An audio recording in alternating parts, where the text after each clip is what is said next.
Good evening, everyone, and I'll see if I can get through this tonight. Certainly a tragic day for the Hillsborough County Sheriff's Office and a tragic day for our community.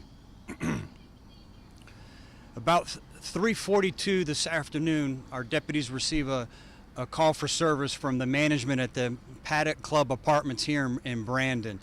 They stated that there was a resident there who was throwing items off his balcony, clothing and some furniture. They were unable to make contact with the resident who lived there. No crime had occurred, so they went back in service. A little after 5 p.m. this evening, a fellow neighbor of this resident calls and says that the resident now is naked and throwing cookies at neighbors outside his apartment. Deputies arrive on scene and make contact with a extremely large black male that they later identify as Travis Garrett. They immediately began trying to come into contact and question why he's naked, determine his state of mind, but he immediately becomes combative and they don't have that opportunity. He starts violently striking one of the deputies in the head with his fist with such force that it knocks the deputy to the ground. Another deputy that's on scene tries to de-escalate the situation by using less lethal force and deploys his taser. The taser's ineffective.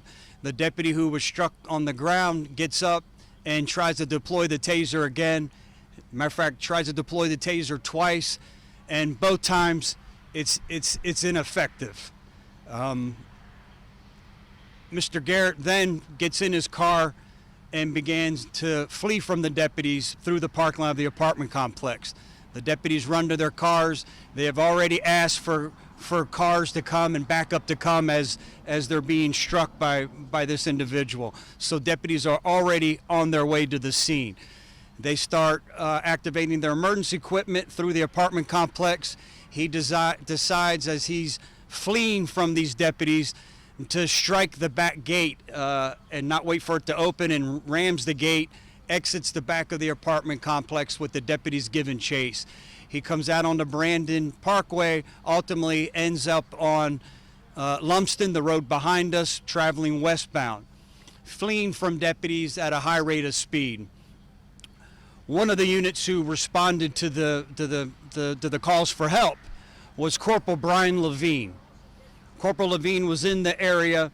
He was actually in the turn lane where he could make a turn onto Lumsden Boulevard.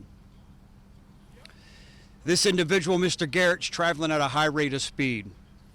Mr. Garrett intentionally switches 2 lanes and goes off into the turn lane to strike Corporal Levine's vehicle. So the front of his car, with as fast as he could make that car go, struck the driver's side of our Corporal Brian Levine. Corporal Levine at that time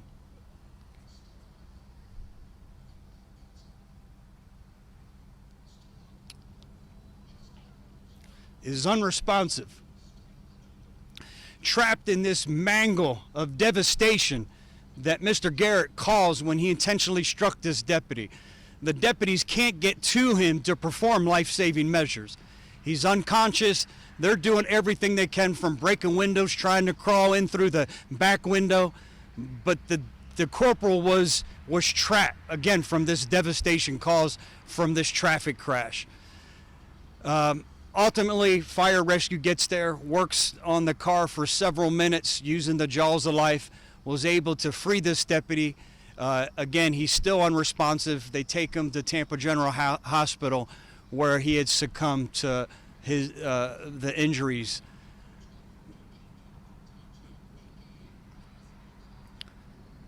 This corporal had such a profound impact in his 30-year career. He was a field training officer, and he had such an impact on so many employees over this 30, almost 31-year career. So you imagine the heartache that the Hillsborough County Sheriff's Office is experiencing right now. He had one more shift before his retirement. He was due to work tomorrow, and then he was retiring. His daughter is a deputy, a law enforcement deputy with our office as well. We have met with the family. He is survived by his wife and his two daughters. Again, one of them who's a law enforcement deputy with our office.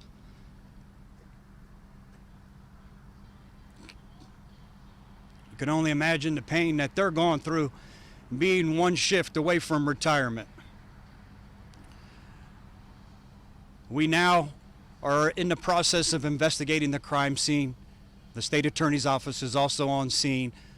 So again, on top of investigating what exactly occurred with the crash investigation, we have to deal with a funeral and planning the proper funeral after this corporal was murdered, intentionally killed by Travis Garrett, one shift away from retirement.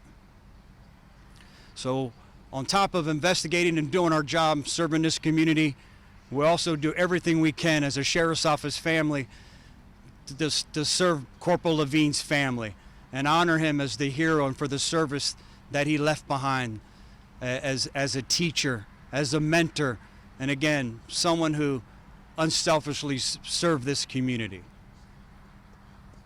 At this time, I'll try to answer any questions. Again, understand this is still unraveling. I'll lightly touch on charges.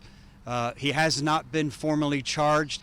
He also is at the hospital, sustained next to no injuries, very minor injuries. He was taken there as a precaution. Charges pending will probably be the battery on the law enforcement officer, aggravating fleeing and eluding from fleeing from the deputies. And again, there'll be additional charges coming for killing this deputy as he murdered him by intentionally ramming his vehicle. But again, he hasn't been formally charged at this time. Any history with this Travis Garrett? Any criminal history? No criminal history here in Hillsborough County. We did find an aggravated assault that was not processed up in the state of Georgia. We did see that he was Baker acted up in Pasco County in 2017, I believe, but no criminal history. I do, and I will make sure they get that to you, only that he is 28 years of age. And how old was The corporal was 54 years old. Again, with the sheriff's office for 30, his anniversary date will be 31 years. And how long has his daughter been with the sheriff? That's a good question. I don't know. We will put that out as well. I know that's part of the press release that we'll get to you. Sheriff, it sounds like you knew this man personally. I, Tell us a little bit of just, you told us some of his career. Can you give us a sense of what the man was like personally, what this deputy was like personally? a great family man, someone who served this community and served this community not just by answering calls for service and being a supervisor, mentoring the young troops that are out here, but someone who volunteered to be a field training officer. He had a passion for service, and he wanted to make sure that every deputy that got hired here, that he trained. And some of us are command staff members. I was not one of them, but there are command staff members, executive staff members here, that he was there. We have colonels, and this individual was his field training officer. So you could just imagine over a 30-year span of service here at the sheriff's office, the impact he had on the employees here, from civilian employees to fellow deputies, all the way up to command staff. Any other questions? Where are we going as far as the investigation? You've got a lot of, what kind of things are you having to gather? You've got a lot of stuff to unpack here. Yeah, a lot to process. A lot of interviews they're conducting, interviewing the deputies. We're reviewing body cam footage. Independent witness that was there. We're trying. We hear that the individual was living with his girlfriend. I can't confirm that. Trying to make contact with her, which I believe we just did, to try to go interview her, to try to get a little better background of him. And again, processing the scene. Our crime scene and forensic team out there now, determining where the vehicle was struck, where it ended up. And again, I think the medical examiner will 100% confirm that his death was a direct result of being struck by that car. And second, you were telling us a little bit. I'm sorry? Did the suspect strike the deputy's vehicle multiple times? No, just one time. Again, he had never hit the brakes. We don't know his exact speed. That's part of the investigation, but there were no skid marks. He was intentionally running his car into that corporal's car. And Sheriff, going back to the incident that happened initially, what they were called on, so he was out there, and it sounds like there was just some strange things going on. Can you kind of go over that again of what started this whole thing? Yeah, it started for a call for service. We responded because the management called and said they observed him throwing clothing and furniture off the balcony. And again, the deputies were unable to make contact. He wasn't a threat to anyone there at the complex. We had no crime, so we obviously couldn't make entry into the apartment. The deputies went back in service, and then maybe an hour and 15 minutes later, from 3:42 up to about 5:03 p.m., when then he was being a little more violent in his behavior, throwing cookies at individuals, where neighbors called and we were able to make contact at that point. Why was he so combative? What was his mental state during that time? That certainly will be something we hope to get a better picture of as we conduct our investigation. I know you don't know so far, but using 2 tasers on him and not going down, is that an indication that there was some drugs involved here that was pumping? That's a great question. Possibly when a taser is ineffective, it could be an individual's mental state. It could be whatever type of our narcotics or drugs are in the system. All of that is possible. And again, that'll be part of search warrants we conduct and blood draws and everything else that's occurring now, as you could imagine. Have investigators had a chance to speak with this individual, and is he in custody? One more time, I'm sorry. Have investigators had a chance to talk with this individual since the incident occurred, and is he in custody at this time? He is in custody. Again, he's at the hospital. I don't think an interview's being conducted. Right now, they're busy processing the scene, and the deputies who were involved today are back at our office, and they're interviewing them. So he will be interviewed. They just wanted to interview the deputies and the independent witnesses at this time, but 100% he'll be interviewed. Last question. What do you want to tell your Two deputies that were punched. Is that right? It was one deputy that was struck in the head. We transported him to the hospital. He has since been released, fortunately, with no life-threatening injuries.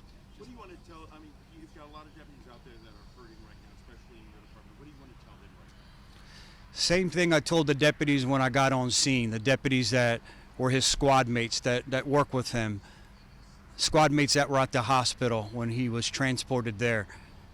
We're a sheriff's office family, and we will get through this. And I also told them that you'll never find a more supportive community of law enforcement in Hillsborough County Sheriff's Office than the residents here in Hillsborough County. And with that type of support, we're going to be okay. As hurtful, as emotional, as upsetting as this is, we're going to get through this together. Thank you, Sheriff. Thank you, everyone. Thanks for your patience.